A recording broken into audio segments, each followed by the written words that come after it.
Star Child, citizens of the universe, I am Lax Sivrak, and I have come to reclaim the pyramids, baby. Yeah. Thank you for joining us on the mothership today. We have a special pickup / review video coming for you. This is a Toys McCoy product. This is a 12-inch Steve McQueen figure from the Jeans Top Movie Star Wear line, Steve McQueen Legend Collection. This is a fairly obscure item to find, my friends. I'll give you a look on the back. Here's all the accessories that are inside this box with this figure. This is 92 out of 200. I guess this is a licensed Wrangler and Lee product, maybe. Some, I'm assuming, legal mumbo jumbo. But yeah, dig this. This is from the Sam Peckinpah directed film Junior Bonner. Some excellent stills on the inside cover. And a little write-up there. But yeah, check out this figure. We'll try not to get too much of a reflection, infinity reflection on it, but I don't know if that's going to work. Pretty nice likeness of old Mr. McQueen there. And he's got his hat and his boots. Steve McQueen. But yeah, very cool. I'm there for anything Steve McQueen, you guys. It's definitely one of my top, gotta be top 5, maybe even top 3 favorite actors. This also came with the extremely hard to find Lee Ryder's bandana. And I believe this was part of this. I think there was maybe a couple more things that came with this. But this is certainly something that you don't find with them when you purchase these Toys McCoy. Again, we'll take another look at the back here. He's got his Lee denim jacket, his Wrangler denim shirt, Western boots. But yeah, very cool. This is something I will not be opening. It is in excellent condition. Comes with a stand. The figure has a very neat, let me see if I can't get that out of there, very detailed belt buckle. It has a 1953, looks like a 1953 embossed on it. Probably a, it's probably in the film his father's belt buckle. Anyway, this is from the film Junior Bonner. 1972, directed by Sam Peckinpah. And I'll give you a little rundown on the film itself as I show you this. So as I said, this is from Junior Bonner, which is definitely one of my favorite Steve McQueen movies. Definitely one of the top modern Western films that are placed in modern day, right? This was made in 1972. I'm pretty sure that the film takes place in 1972. And I'm calling that modern as compared to Westerns that are, supposed to be taking place in like 1872. But this is directed by Sam Peckinpah, who is not only my favorite director of all time, but also our good friend Gilster 37. He's a man of taste, but his favorite director is also Sam Peckinpah. And this is everything Mr. Peckinpah ever did was pretty awesome. It was pretty awesome. I have to say, if anybody out there is a film noir or PGM, anybody like that who's into films, I know Bill at Weird Fantastic Toy Adventures is probably very familiar with not only Steve McQueen, but Sam Peckinpah. But go out there and watch you some Sam Peckinpah films, you guys. Do yourself a favor. I'm talking about real art. And his films are extremely deep and will tug at your heartstrings. But this is definitely one of my favorite films of all time. Not only Sam Peckinpah films, but probably one of the top 10, I would guess. This was made in 1972. It stars Steve McQueen, of course. It also stars the famous Robert Preston, who everybody likes. Ben Johnson, who is a famous cowboy actor, also was a pro rodeo champion. It also stars two fairly famous British actors and actress. Charles Gary, who was a couple of Bond villains for us in the old Sean Connery films, and also Ida Lupino, who is just a beautiful old dame. This also is starring Barbara Leah, and who else is in this? I know, Joe Don Baker, walking tall. Dub Taylor, who's a famous character cowboy actor. Barbara Leah, I believe, was the original Vampirella, and she also was one of Elvis's girlfriends. Just for a little, knowledge there. This also has a fan, or a person I'm a fan of, is Casey Tibbs, who was a bronc rodeo champion in the 50s. He also was inducted into the Pro Rodeo Hall of Fame. This film was filmed on location in Prescott, Arizona. That's Prescott, and it's not Prescott. I spent quite a few years living there, and motherfuckers will fight you. It is not Prescott, Arizona. It's Prescott. This movie also features a song by Rod Hart, who is kind of a one-hit wonder country western writer and singer. But it's a great song. It's called Rodeo Man. Definitely check that out. It's on YouTube. I'll be in town this weekend, honey. Look for me downtown. It's a great song. And this is a great film, you guys. I definitely recommend, like I said, I recommend any Sam Peckinpah film. But Junior Bonner definitely is a winner. Kind of the plot to this story is that Junior Bonner comes back to this is the character Steve McQueen plays, Junior Bonner. He comes back to his hometown of Prescott for what is called Frontier Days, which is the oldest American rodeo still to this day. I believe it happens on the 4th of July weekend, I'm pretty sure. But it's the oldest continuing rodeo in American history. But he comes back to his hometown to ride in the local rodeo. And Robert Preston plays his father. Ida Lupino plays his mother. Joe Don Baker is his brother.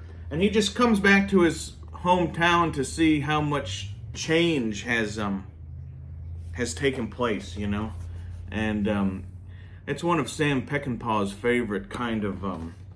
whether it's The Wild Bunch or even Bring Me the Head of Alfredo Gonzalez, Pat Garrett and Billy the Kid, and Junior Bonner, their overwhelming plot, or the idea behind those movies, is the encroachment of the modern era into the wild American West.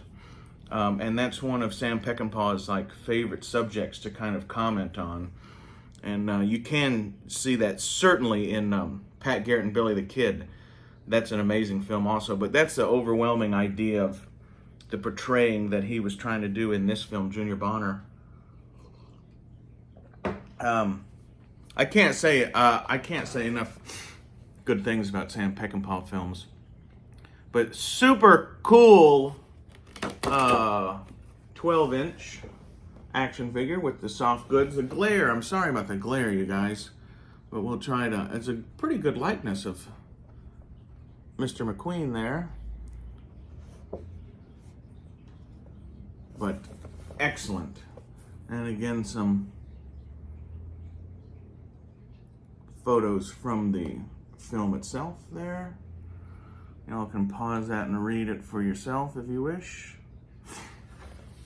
But yeah, very happy to have this in my collection. Again, it comes with the extremely obscure Lee Ryder's bandana.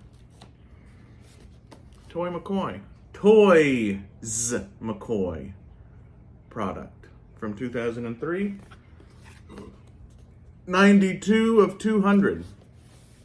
So yeah, this is a pretty, I mean, y'all can look it up for yourself. It's a fairly rare, obviously it's rare because there's only 200 of them made, but not an easy thing to find.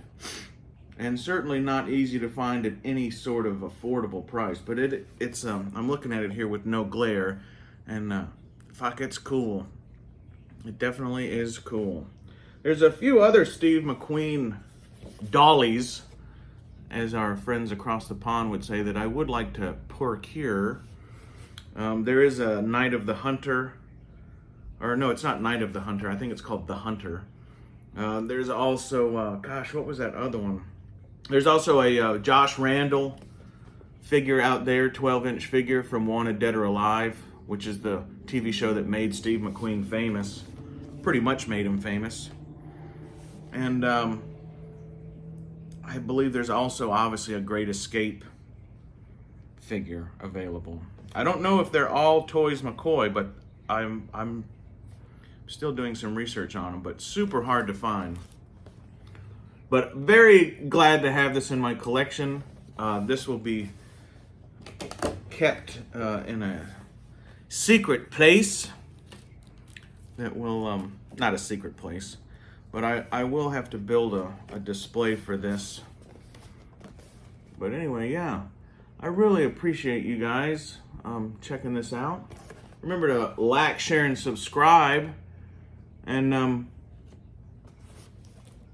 if y'all are on Prime or some other streaming service, check out not only some Steve McQueen movies, but check out some films that were directed by Sam Peckinpah. If you're a true film noir fan, if you're a true lover of the art of film, you will like Sam Peckinpah. There's too many people today who are against any kind of Western just for that reason, but you know, Westerns just take place in a certain time, but the true heart and soul of a Western film is that it has to do with the human condition. That's what Western films are about. They're about humanity, and they just happen to take place in the American West, you know, at not, I would say a certain time period, but this is definitely a Western. It has to do with rodeo, and this is supposed to be in the modern day in which it was filmed, so the 70s, you know. But if you can go watch some real good Western films and get into the psychology of them, I think you'll realize that they are definitely some of the greatest films ever made. And unlike modern Westerns, you know, they're not necessarily about shoot 'em ups and cattle drives, and you know, those are just things that are going on in the show or in the film. But if you look closely, the human condition is what the overwhelming aspect of a Western is. You know, freedom and individuality and doing what's right without being inundated with society's idea of what is right. You know, today we have such a problem with being, a lot of people don't want to be individuals. They don't want to get out of the mold. They don't want to get noticed. And a lot of people don't do what's right because of those reasons. And, you know, also in today's society, being like that is frowned upon. There's a lot of, you know, catchwords and stuff that can be painted onto an individual who is a stand-up righteous dude, you know, or lady. I like this boa constrictor skin. That's nice, isn't it? Thought I'd put that there for y'all to just take a peek at. But anyway, yeah, y'all need to go watch some Sam Peckinpah films. And I know everybody out there has to be a fan of Steve McQueen, whether it's The Great Escape or The Getaway or The Cincinnati Kid, Nevada Smith. But go watch Junior Bonner. Do yourself a favor. It's got some light comedy in it. It's a great film. So I appreciate everybody joining me. I appreciate all the views and comments on yesterday's video. Let's keep that up, you guys. The Lack Attack is back. And we've come to reclaim the pyramids, as I said earlier. So anyway, I'm going to finish this episode of the toy duo that I've been watching. And quite possibly rewatching. And I have a few other custom figures and a diorama and some woodworking customs that I'll be working on hopefully today. It's clouding up out there and rain might drive me off from some of the things. So anyway, it's been a real treat to be around with you guys, all right? And I appreciate everyone in the community. And hey, make sure to catch Ed at Rebels, Reptiles, and Games live tonight. I think it's in about 3 hours from when this video drops. So we'll see you guys over there. You know, just from the heart, you guys, I appreciate this community and the camaraderie in which we have. So just know that there are really not words for me to express the friendship and the gratitude which I have toward y'all, all right? So I do appreciate it. Give you one last look at this amazing 12-inch Steve McQueen. Very cool. Very cool. In my opinion. I guess you have to say that now. And again, this is 92 of 200. We have the Wrangler and Lee emblems back here. If anybody can read that, by all means, tell me what it says. Nice picture of the accessories that come in the box. Steve McQueen Legends Collection. So anyway, thank you to Toys McCoy for producing such a obscure product. I think that's cool. It's so neat that there's, I mean, and this is, you know, this is not an American product. It is represented by Roger Richmond Agency in Beverly Hills, but as you can tell, this is obviously like a Japanese produced product. So, and thank you, let me see if I can read that. Hiroshi Akamoto. Thank you to you, my friend, wherever you are or whoever you are. This is an awesome addition to the collection. So I appreciate it, all right? And as always, I have been Lax Sibrak, and I will continue to be, and I will see everybody on down the trail.